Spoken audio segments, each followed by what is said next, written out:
All right, here we are, week 6, day 2, minute 67. Remember to call me if you have any questions. I know haven't been as fast as I have in the past. Just getting a little tired, I guess. What is the best estimate? Number 1, what is the best estimate of how much of this rectangle is shaded? So I would say if I had to complete the section, that'd be 3 pieces, so 1 shaded, 1 out of 3. Which of the triangles below is equal? So an equilateral, that means all sides are equal. So those are all different. 2 and 3, these are all the same. So A. It says, is 2 and 2/7 the same as 16/7? If you multiply and add, so undo it. 7 times 2 is 14, plus 2 is 16 over 17. That would be 16 over 7. They are in fact equal, that would be true. All right.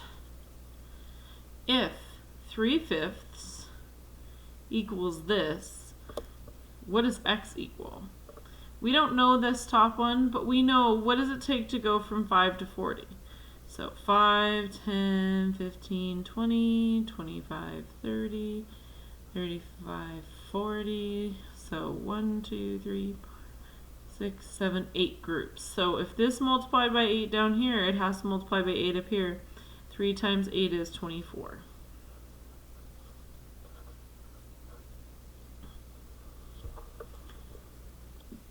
This is why it's so important to know facts. If you don't know your math facts, you are going to spend so much time thinking all of this through. Parents, if you can hear this, work on the facts. All of this stuff is so much more difficult if you don't know your simple math facts. There are so many apps. There's cards you can buy. If you ask me, I'll buy you cards. Okay, here we go.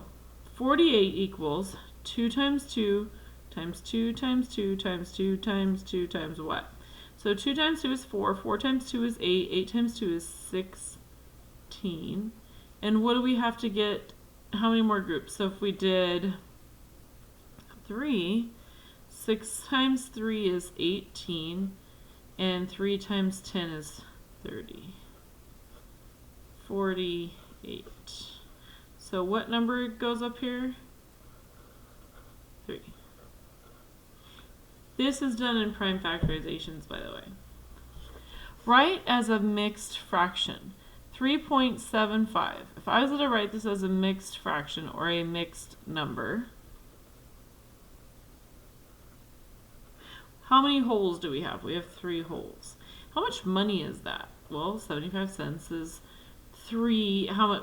Your coins would be 3 quarters.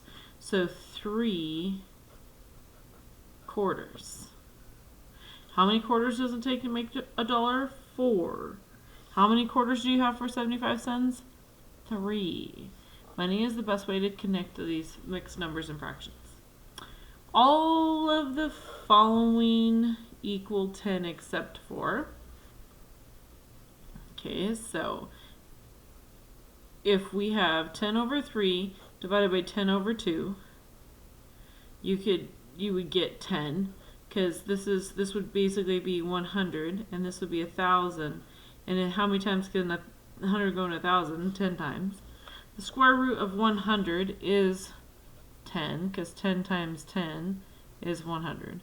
5 squared is 5 times 5, not 5 times 2.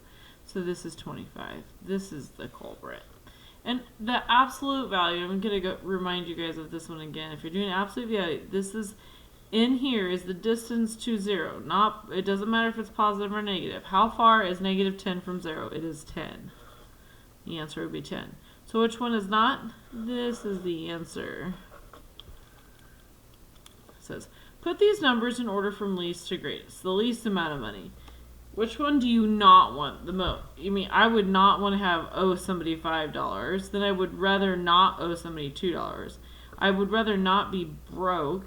It wouldn't be bad to have $7 in cash, but out of all of these numbers, it would be way better to have 8.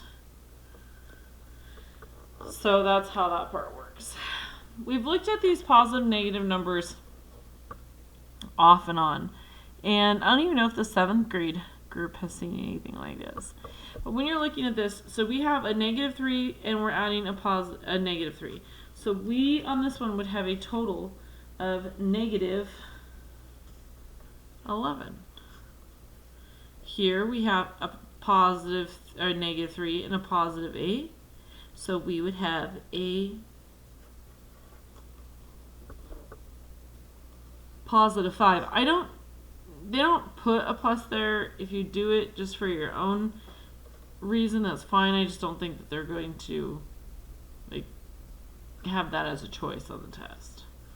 So again, we have -3 and we're going to take 3 more away from that. So we end up with -11 again. Alright. Next, we're multiplying. So here, the rules are different. When you have 2 negatives, you get a positive. So 12 times 4 is 48. And because you have 2 negatives, it turns it into a positive. Then, over here, wow, I'm so tired. We have -12 and 4, which gets us to, so if we have a negative and only one, our answer is going to be negative. So 12 groups of 4 is 12, 24, 36, 48. And the last one. How many times can 4 go into 12? Well, it can go into it 3 times. So we have a -3 because we have a -12. So if you have 1 negative, your answer will be negative. If you have 2 negatives, your answer will be a positive. Only for adding or dividing and multiplying. All right, we did it.